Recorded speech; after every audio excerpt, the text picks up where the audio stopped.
You're controlling is something emotionally abusive men often say to their wives. To illustrate why they often use this tactic to avoid responsible behavior, let's consider this example. Let's say you ask, will you take the garbage out? If his response is a circular conversation that takes way longer than actually just taking the garbage out, it's likely that he's psychologically abusive and that his aim is to exploit you.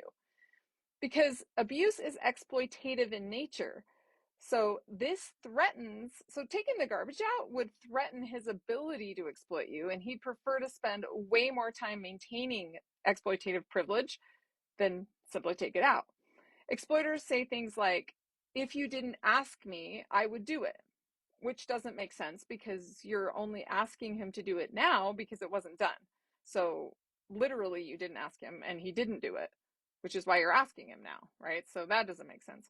He might say something like, if you loved me, you would just do it, followed by a long conversation about what you need to do to show your love for him. And the garbage isn't being taken out during this conversation, right? It takes longer to have that than to take it out. Another example, if I do so much for you, why don't you respect me? Followed by him listing all the things he does for you. But apparently, taking 3 minutes to take the garbage out is where he draws the line. Like, I'm not doing that, but I do all these other things. Like, what? You're taking more time to say that than it would take. He might say, I work so hard at my job. Why do you nag me when I get home? Or in this case, he's saying, why are you micromanaging me? Like, you're micromanaging me, blaming her.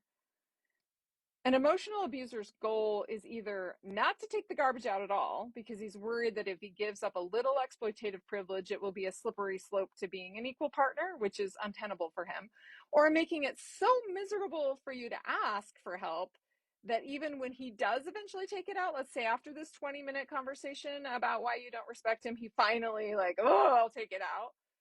Then you think, oh, that was so hard. I don't want to do that again. Write me a detailed list is just more of the same. But there's a bit more with the detailed list, so I'll cover that in my next post, so stay tuned. But in the meantime, listen to the btr.org podcast for more.